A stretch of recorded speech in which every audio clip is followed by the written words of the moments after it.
Bismillahirrahmanirrahim. Assalamualaikum warahmatullahi wabarakatuh. Para sahabat-sahabatku, para sedulur, saya doakan semoga selalu senantiasa dalam lindungan Gusti Allah Subhanahu wa taala. Semoga diberikan kesehatan, semoga diberikan kelimpahan rezeki oleh Allah Subhanahu wa taala. Para sahabat-sahabatku yang pada saat sekarang ini tengah dilanda musibah, semoga bisa terselesaikan musibahnya. Para sahabat-sahabatku yang pada saat ini sedang sakit, saya doakan semoga segera sembuh. Para sahabat-sahabatku yang pada saat ini tengah dilanda kesulitan masalah ekonomi, saya doakan semoga Gusti Allah Subhanahu wa taala memberikan kelimpahan dan kelancaran rezeki kepada para sedulurku, para sahabat-sahabatku semua sekalian. Amin ya Allah ya Rabbal alamin. Para sahabat-sahabatku, jika berkenan silahkan klik tombol subscribe di bawah ini. Terima kasih para sedulur, terima kasih para sahabat-sahabatku telah mensupport perkembangan channel saya. Semoga Allah memberikan kebaikan dan keberkahan kepada para sahabat-sahabatku dan para sedulur-sedulurku semua sekalian. Amin ya Allah ya Rabbal alamin. Para sahabatku, pada kesempatan kali ini saya akan mencoba membahas tentang sebuah azimat atau oleh-oleh yang bisa kita peroleh ketika kita berziarah ke Makbaroh Kanjeng Sunan Gunung Jati Cirebon. Jadi para sahabat-sahabatku, jika para sahabat-sahabatku melakukan ziarah ke makam waliullah yaitu Kanjeng Sunan Gunung Jati Cirebon atau Syekh Syarif Maulana Hidayatullah, maka di daerah Pekemitan Gunung Jati itu disediakan oleh-oleh. Jadi oleh-oleh ini berupa azimat. Jadi sebelum saya membahas tentang azimat ini apa, maka saya akan mencoba menjelaskan dulu kepada para sedulurku, para sahabat-sahabatku semua sekalian agar tidak terjadi kesalahpahaman tentang apa itu azimat. Jadi seperti ini para sahabatku, ketika syiar dakwah Wali Songo yaitu para wali Kanjeng Sunan Gunung Jati salah satunya yang mensiarkan agama Islam di tanah Cirebon dan sekitarnya itu melakukan pendekatan melalui ranah kearifan budaya lokal setempat. Jadi pada saat zaman dulu itu sudah terbentuk sebuah adat dan istiadat yang sudah mengakar di kalangan masyarakat setempat, sehingga ketika sang waliullah yaitu Kanjeng Sunan Gunung Jati mensiarkan agama Islam, maka jika membuat sebuah adat dan kebudayaan yang baru dengan menghilangkan adat dan kebudayaan yang lama, maka tentunya syiar dakwah Islam itu sulit untuk bisa diterima oleh masyarakat di daerah Cirebon, Jawa Barat dan sekitarnya. Oleh sebab itu, maka Kanjeng Sunan Gunung Jati dan Wali Songo itu melakukan pendekatan dakwahnya melalui pendekatan ranah kearifan budaya lokal, yaitu melalui unsur kebudayaan, adat istiadat daerah setempat. Salah satunya itu orang-orang Jawa itu mempercayai sebuah azimat. Ketika orang itu kadangkala mempercayai sebuah azimat, di mana azimat itu mengandung sebuah kekuatan, di mana azimat itu bisa memberikan pertolongan kepada kita, maka disitulah letak dakwah yang dilakukan oleh Wali Songo agar meluruskan pemahaman tersebut, tetapi tidak menghilangkan esensi yang ada, agar mereka juga bisa menerima pemahaman yang baru yaitu agama Islam. Jadi para sahabat-sahabatku, ketika di daerah Cirebon ada semacam ritual, ada semacam azimat, ada semacam hal-hal yang berkaitan dengan kebudayaan dan adat istiadat, itu sebenarnya sudah ada sebelum Wali Songo datang. Namun ketika Wali Songo yaitu Kanjeng Sunan Gunung Jati itu meluruskan adat dan istiadat itu dengan dimasuki nuansa-nuansa Islami, sehingga mereka itu bisa memahami kemurnian dari Islam itu sendiri, sehingga bisa mendekatkan diri kepada Allah Subhanahu wa taala. Para sahabat-sahabatku, jika para sahabat-sahabatku semua sekalian berziarah ke makam Makbaroh Kanjeng Sunan Gunung Jati di Gunung Sebung, Gunung Jati Cirebon, itu di sana itu akan diberikan oleh-oleh berupa azimat. Jadi ada 4 macam azimat. Apa saja yang akan kita dapatkan ketika kita berziarah di Pekemitan yaitu di daerah Gunung Sembung Astana Gunung Jati ini? Yang pertama itu kita akan mendapatkan azimat berupa air doa. Jadi air ini itu sudah dipersiapkan untuk oleh-oleh para peziarah, yaitu air yang mengandung doa. Air yang diambil dari sumur keramat yang ada di Gunung Jati Cirebon itu dimasukkan ke sebuah botol air mineral, kemudian botolnya itu dibuka seperti ini, atau bahkan tidak dibuka juga bisa. Kemudian botolnya itu kadang-kala dibuka seperti ini, dan di daerah Pekemitan Makbaroh Kanjeng Sunan Gunung Jati itu rutin diadakan tawasulan atau doa bersama. Nah pada saat itulah maka energi dari doa bersama itu insya Allah akan masuk dan menyerap ke dalam air ini, sehingga air ini mengandung sebuah keberkahan. Keberkahan itu hakikatnya datangnya dari Allah Subhanahu wa Ta'ala. Para sahabatku masih ingat ada sebuah penelitian yang dilakukan oleh Profesor Masaru Emoto tentang sebuah kadar air. Sebuah air yang dibacakan oleh kata-kata doa dan kata-kata baik itu akan berbentuk seperti kristal-kristal yang begitu indah. Tetapi kalau air yang sering dibacakan atau dilampirkan kata-kata yang tidak baik, maka air itu menjadi keruh. Air juga itu mengandung molekul-molekul yang insya Allah akan bisa menyerap dan bisa mengeluarkan energi, tergantung energi apa yang akan diserap oleh air ini. Sehingga ketika air yang berada di daerah Pekemitan sekitar Makbaroh Kanjeng Sunan Gunung Jati, sementara di sana itu rutin diadakan tawasulan doa bersama, sehingga energinya insya Allah bisa masuk ke dalam air ini, sehingga air ini mengandung sebuah keberkahan bagi yang mempercayainya. Kemudian selain air doa, kita juga akan mendapatkan oleh-oleh yang lain, yang kedua, yaitu kita akan mendapatkan oleh-oleh berupa minyak. Minyak ini seperti minyak kelapa atau minyak lentik, kalau orang Cirebon bilang ini minyak lentik. Minyak lentik ini mengandung makna filosofis. Karena pada saat zaman dulu itu banyakkan peziarah itu adalah seorang petani, seorang yang bekerja di sawah itu, maka makna filosofisnya itu minyak lentik ini digunakan untuk membore, mengusap ke bagian-bagian tubuh kita. Jika kita pegel-pegel, maka dibore oleh minyak lentik ini. Makna filosofis syiar dakwah Kanjeng Sunan melalui minyak lentik ini, itu hakikatnya itu bukan berarti kita menyembah minyak lentik ini, bukan. Tetapi hakikatnya itu adalah kita sebagai umat manusia, jika kita ingin kaya, maka hendaklah kita berusaha.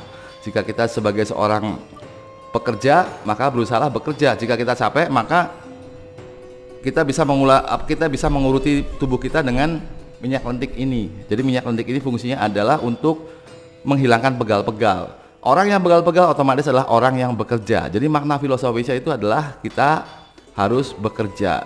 Ketika yang pertama kita berdoa dulu ya. Kita berdoa kepada Allah Subhanahu wa Ta'ala. Kemudian kita bekerja. Kalau kita capek menggunakan minyak burat ini, kalau kita namakan namanya minyak burat. Minyak burat itu digunakan untuk mengoles atau mengurut pegal-pegal di tubuh kita gitu, ketika kita setelah melakukan aktivitas pekerjaan. Kemudian oleh-oleh berikutnya yang bisa kita dapatkan dari Pekemitan Makbaroh Kanjeng Sunan Gunung Jati itu adalah di sini itu ada padi ya, ada padi, kemudian di dalamnya itu ada pusar bumi, batu pusar bumi. Ini juga ada, ini sama. Jadi begini, para sahabatku, ini adalah bentuk dari batu ya. Ini batu ini tanah yang seperti menjadi batu, tanah merah. Ini adalah tanah pusar bumi. Pusar bumi itu berada di puncaknya Gunung Jati Cirebon ya. Puncaknya Gunung Jati itu pusar bumi.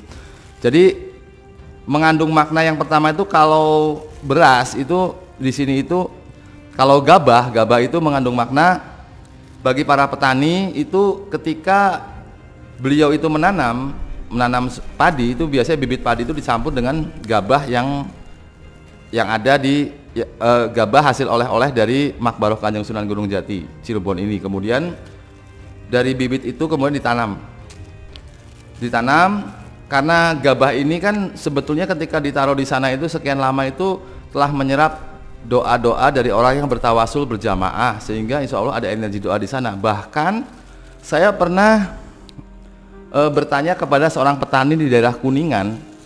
Menurut kesaksian beliau, ini kisahnya yang nyata, bahwa ketika beliau menanam padi namanya Waoyo di daerah Sakerta Kuningan, itu ketika beliau menanam padi di sawah, digabunglah benih-benihnya itu dengan gabah dari Makbaroh Kanjeng Sunan Gunung Jati ini. Kemudian ketika setelah ditanam, akhirnya bibit padi itu mulai membesar. Namun pada saat itu ada wereng ya, ada hama tiba-tiba saja sawah-sawah yang lain itu terkena hama atau wereng, tetapi yang aneh itu adalah sawah beliau sendiri yang tidak terkena oleh hama wereng ini. Sementara sawah yang punya tetangganya yang jaraknya itu cuma setengah meter itu sudah habis kena serbuan dari hama. Wallahu a'lam bishawab. Apakah ini sebuah kebetulan ataukah mungkin ada unsur keberkahan dan karomah dari waliullah Kanjeng Sunan Gunung Jati Cirebon. Makna filosofis yang terkandung dalam gabah ini, gabah padi ini itu adalah kita para petani itu harus melakukan ikhtiar. Ikhtiarnya itu harus menanam bibit benih padi. Kalau makna yang lebih dalamnya lagi itu menanam bibit-bibit sebuah kebaikan. Ketika kita menanam sebuah kebaikan kepada siapapun, kepada manusia, sesama manusia, kepada makhluk-makhluk yang selain manusia seperti kepada binatang, tumbuhan dan sebagainya, maka energi positif itu akan berbalik ke diri kita sehingga kita akan mendapatkan keberuntungan dalam hidup. Jadi makna filosofisnya itu adalah menanam kebaikan, menanam bibit padi, menanam benih-benih, memulai segala suatu usaha itu dari awal. Karena kan yang namanya usaha tidak langsung kita bisa mendapatkan hasil, tetapi kita harus memulainya dari awal atau menanam bibitnya dari awal, menanam benih padinya dulu dari awal. Kita bekerja, barulah kita nanti akan menuai hasilnya. Kemudian di sini tuh ada tanah ya, tanah dari pusar bumi. Ini tanah dari pusar bumi. Tanah dari pusar bumi tapi sudah dibulat-bulat seperti ini, bentuknya warna merah. Tanah ini sudah setiap hari itu diambil oleh jutaan orang, tapi aneh bin ajaib, tanah dari pusar bumi itu tidak habis-habis gitu. Padahal sih sudah diambil oleh sekian banyak orang dari para peziarah, namun saya melihat dari saya kecil sampai sekarang itu posisinya nggak jauh seperti itu. Wallahu a'lam bishawab. Apakah mungkin ada sebuah keberkahan di sana atau ada hal yang lain? Tetapi yang jelas makna dari tanah itu adalah biasanya itu ketika tanah ini bisa dijadikan sebagai tolak bala. Tanah dari pusar bumi itu dijadikan sebagai tolak bala. Tolak bala itu adalah bisa menolak segala macam bentuk musibah dan sebagainya. Kemudian ini biasa ditanam di sawah. Ketika ada tanah, kemudian ditanam bersama tanah yang ada di sawah. Biasanya taruh di pojok atau di daerah mana ditanam. Kalau di rumah untuk tolak bala maka bisa ditanam di rumah. Makna filosofisnya itu adalah kita tuh harus berbaik, kita harus bersikap baik kepada alam, yaitu tanah. Karena awal unsur tanah itu adalah unsurnya manusia itu terbuat dari tanah, maka suatu saat akan kembali ke tanah. Namun tanah itu juga bisa memancarkan energi kebaikan ataupun tidak bagi kita. Ketika kita membajak sawah, ketika kita mempola sawah, itu kita pola sawahnya, kemudian sawah itu ketika kita airi dengan air, sawah itu menjadi subur. Tapi ketika kita tidak bersikap baik kepada tanah, tidak mengairi tanah, tidak mempolanya dengan baik, maka tanah itu akan menjadi tanah yang tandus dan tanah yang tidak bermanfaat. Maka kita harus bersikap baik kepada tanah ya, tanah dimanapun kita berada. Maka alam semesta ini kita harus menjaga lingkungan, yaitu alam semesta ini. Kita nggak boleh merusak tanah-tanah yang ada gitu, karena tanah itu adalah sebagai sumber kehidupan. Jadi makna filosofisnya adalah tanah sebagai tolak bala, di mana kita bersikap baik kepada alam semesta yaitu tanah, maka alam semesta akan memberikan energinya untuk menolak bala, segala macam bentuk bala itu akan ditolak. Wallahu a'lam bishawab. Kemudian oleh-oleh yang berikutnya, oleh-oleh yang kelima ya. Oleh-oleh yang kelima itu di sini ini adalah menyan ya, atau dupa. Menyan ya, menyan ini adalah wewangian. Maknanya itu adalah wewangian. Sebetulnya makna filosofisnya itu bukan sebagai pemanggil setan, pemanggil jin dan lain sebagainya, bukan. Ketika kita membakar wewangian itu adalah salah satu sunnah Rasulullah SAW.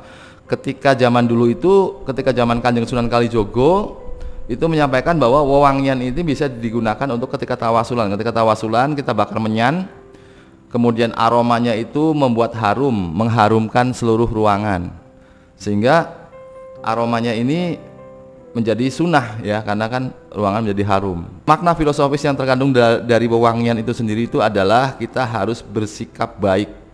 Wewangian itu kita harus melakukan tindakan-tindakan yang terpuji, kita harus melakukan tindakan yang bisa mengharumkan nama diri kita, nama daerah kita, bahkan nama negara kita. Jadi ketika kita melakukan hal-hal yang baik, maka otomatis yang kita lakukan itu akan menjadi harum. Jadi makna filosofisnya itu adalah sebuah kebaikan. Jadi para sahabat-sahabatku, tadi adalah sebuah azimat-azimat yang kita akan peroleh dari Makbaroh Kanjeng Sunan Gunung Jati ketika kita berziarah ke sana. Jadi jangan pernah terjadi sebuah kesalahpemahaman di mana azimat-azimat ini adalah sebuah kita mensekutukan Allah dengan azimat ini. Tidak sama sekali. Ini hanya sebagai bentuk wasilah saja. Sebenarnya pada hakikatnya semua adalah perkenan dari Gusti Allah Subhanahu wa taala, namun ada makna filosofis yang sangat baik di dalam bentuk dari azimat ini. Karena pada saat zaman dulu itu, para sedulurku, para sahabatku, ketika zaman dulu itu, ketika Syiar Dakwah Wali Songo Kanjeng Sunan Gunung Jati itu melakukan pendekatan melalui ranah kebudayaan lokal, yaitu kearifan budaya lokal, melalui adat istiadat dan budaya. Ketika budaya sudah ada, ketika ada pembakaran dupa sudah ada, ketika pemanggilan roh halus, makhluk halus dan sebagainya sudah ada, pemujaan sudah ada, maka Wali Songo di sini adalah datang itu meluruskan, kemudian menyisipinya dengan nuansa Islami, sehingga masuklah Syiar Dakwah Islami di sana. Caranya itu demikian, sehingga adat dan budaya daerah itu masih berbaur antara Islam dengan nuansa kebudayaan Hindu-Buddha, karena awalnya itu kan dari ajaran Hindu-Buddha dengan ritual-ritual Hindu-Buddha. Kemudian Wali Songo itu meluruskan sehingga lahirlah kebudayaan baru, yaitu kebudayaan yang bernuansakan Islami. Jadi jangan pernah kita menyekutukan Allah Subhanahu wa taala, karena segala macam bentuk azimat ini adalah sebuah metode Syiar Dakwah Wali Songo, metode yang digunakan oleh Waliullah Kanjeng Sunan Gunung Jati untuk memberikan pemahaman Islami kepada masyarakat awam pada saat itu, karena yang mereka tahu adalah kebudayaan leluhurnya, yaitu kebudayaan Hindu-Buddha.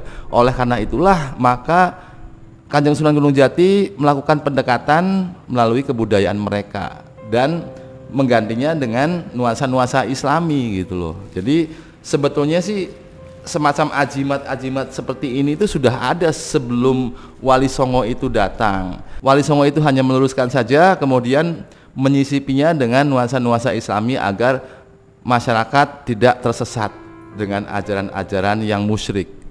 Ketika makna filosofis itu bisa kita dalami dan kita kembangkan, kita lakukan dengan baik, maka niscaya segala macam bentuk kerejekian, kelancaran usaha insya Allah akan berpihak kepada kita. Maka insya Allah semua bentuk usaha kita akan lancar, karena hakikatnya karena Gusti Allah melalui pemaknaan yang baik, sehingga segala macam bentuk usaha kita itu menjadi baik dan hasilnya pun insya Allah akan menjadi baik. Kemudian selain dari Makbaroh Kanjeng Sunan Gunung Jati, saya akan menunjukkan lagi oleh-oleh ketika kita berziarah ke Makbaroh Kanjeng Sunan Gunung Jati. Di sini di daerah Sunan Gunung Jati itu ada di sini nih. Ini adalah air dari 7 sumur ya, 7 sumur di Gunung Jati itu ada sumur keramat 7, di mana di sana itu banyak orang mandi muter ke 7 sumur itu. Kemudian mereka itu mengambil sebagian daripada air tersebut, kemudian dikasih bunga seperti ini, kemudian dibawa pulang untuk sebuah keberkahan. Jadi begini para sedulurku, saya akan membahas dulu tentang sejarah dari mandi 7 sumur. Jadi hakikatnya itu adalah sebetulnya itu tujuannya itu adalah untuk mensucikan diri.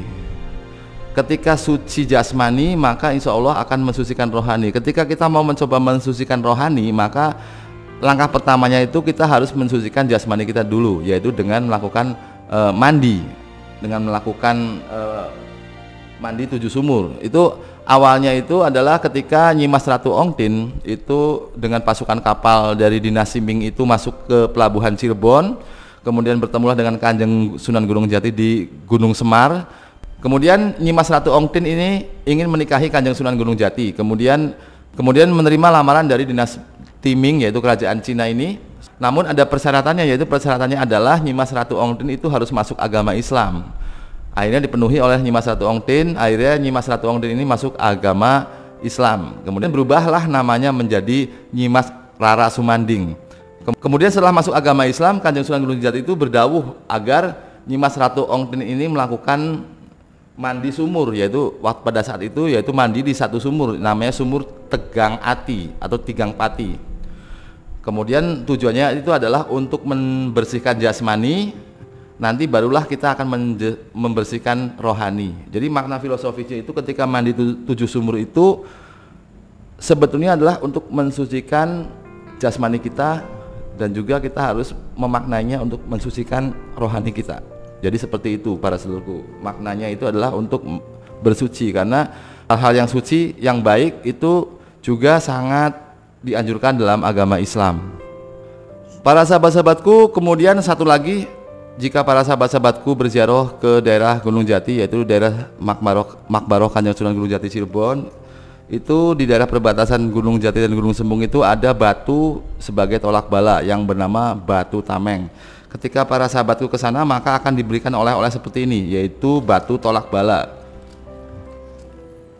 atau batu tameng di sini ya. Jadi batu tameng ini konon itu bisa digunakan sebagai tolak bala untuk keselamatan, untuk tolak bala ketika perjalanan dan lain sebagainya. Bahkan kendaraan yang melintasi daerah batu tameng itu sebagian besar dari mereka itu sawer. Sawer itu adalah bersedekah, ngasih uang gitu, melemparkan uang koin atau apa ke batu tersebut, dan konon nanti akan diberikan keselamatan. Jadi sejarah batu tameng itu sendiri itu salah satunya itu menurut Dr. Opan Safari Hasim itu bahwa sejarah awal dari batu tameng itu adalah batu perbatasan.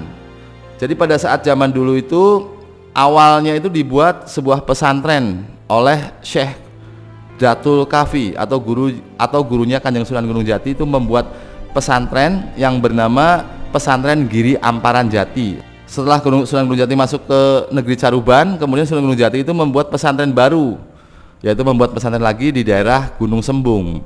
Perbatasan antara pesantren Giri Amparan Jati dengan pesantren Gunung Sembung itu dibatasi oleh batu tameng ini, dan dijaga oleh salah satu jawara yang terkenal sangat sakti mandraguna yang bernama Ki Wadas Tameng. Konon termasuk kepada prajuritnya Sunan Gunung Jati, orang yang ngawulo kepada Kanjeng Sunan Gunung Jati, yaitu Ki Wadas Tameng yang menjaga batu tersebut. Dari situlah akhirnya dikembangkan. Ki Wadas Tameng ini konon adalah orang yang sangat sakti mandraguna dan juga berjasa terhadap penyiaran agama Islam di tanah Caruban. Tugas beliau adalah menjaga perbatasan ketika ada orang masuk, ketika ada orang yang hendak berlaku jahat terhadap pesantren itu, karena pada saat zaman dulu itu ketika kita membuat sebuah pesantren itu otomatis itu tidak disukai oleh orang-orang yang lain ya, karena pada saat itu kan lingkungannya itu masih banyak Hindu Buddha atau agama Kesanghyang. Tokoh-tokoh dari Kesanghyang ini tidak menyukai adanya pesantren di tanah Caruban. Oleh karena itu sering diganggu oleh bentuk-bentuk teluh, sihir, santet, guna-guna dan lain sebagainya. Maka Ki Wadas Tameng lah yang bertugas untuk menghalau segala macam bentuk serbuan-serbuan dari makhluk astral atau orang-orang yang tidak suka dengan pesantren yang bernuansakan aliran agama Islam ini. Jadi sejarahnya itu seperti itu, sehingga dikatakan bahwa itu adalah batu tameng atau sebagai benteng. Karena ketika ada sebuah santet atau serbuan gaib, itu Ki Wadas Tameng dengan kesaktiannya itu menangkal.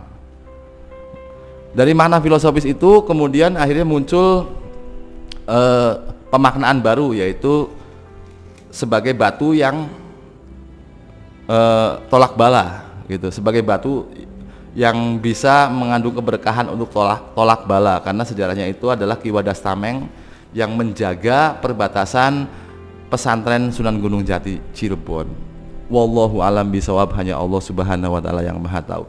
Para sahabat-sahabatku, hikmah yang bisa saya sampaikan pada ulasan kali ini itu adalah para seluruhku, jika kita melihat sesuatu dari kasat mata kita, maka hendaklah kita memaknai dulu maksud dari sesuatu tersebut.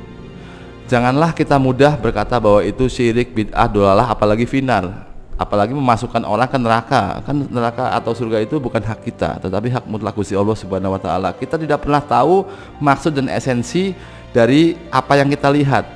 Ketika kita melihat ada sebuah ajimat seperti ini, belum tentu ini semua itu adalah bertentangan dengan agama Islam, tetapi adalah sebuah metode itu cara untuk menyadarkan orang agar mau memeluk agama Islam, menyadarkan orang dari kebudayaan yang lama kepada kebudayaan yang bernuansakan Islami. Namun caranya adalah tetap menggunakan budaya mereka di masa lalu, yaitu budaya-budaya Hindu Buddha, budaya-budaya agama kesanghyangan, namun telah dimasuki oleh nuansa-nuansa Islami, sehingga syiar dakwah Islam itu bisa berkembang pesat di tanah Jawa, Cirebon, Jawa Barat dan sekitarnya. Karena para waliullah, wali songo itu sangat santun dalam mensiarkan agama Islam melalui kearifan budaya lokal. Ketika kita berziarah ke Makbarah Kanjeng Sunan Gunung Jati kemudian mendapatkan ajimat-ajimat ini, maka jangan pernah berpikiran ajimat ini harus kita sembah. Itu bukan, jangan berpikiran seperti itu. Ini mengandung makna filosofis yang sangat mendalam. Ulama-ulama zaman dulu itu menggunakan sebuah benda itu sebagai metode untuk mendekatkan kita kepada Allah Subhanahu wa taala. Ketika ada seorang kiai di sebuah pesantren itu, beliau tuh menanam pohon nanas. Maka maknanya adalah kul a'udzu birabbin nas. Jadi ada makna-makna filosofis tersendiri, sama seperti yang saya jelaskan tadi. Jadi insya Allah maknanya itu adalah baik. Ketika kita berziarah ke Makbarah Kanjeng Sunan Gunung Jati dan mendapatkan azimat-azimat tersebut, maka kita harus mengetahui dengan baik makna yang terkandung di dalam azimat-azimat ini, sehingga kita tidak salah paham dan tidak salah mengartikan. Semoga Allah Subhanahu wa taala bisa memberikan keberkahan kepada kita semua sekalian melalui wasilah apapun yang tentunya Allah ridhoi. Amin ya Allah ya rabbal alamin. Mungkin demikian saja ulasan yang bisa saya sampaikan pada kesempatan kali ini. Akhirul kata wabillahi taufik wal hidayah. Wassalamualaikum warahmatullahi wabarakatuh.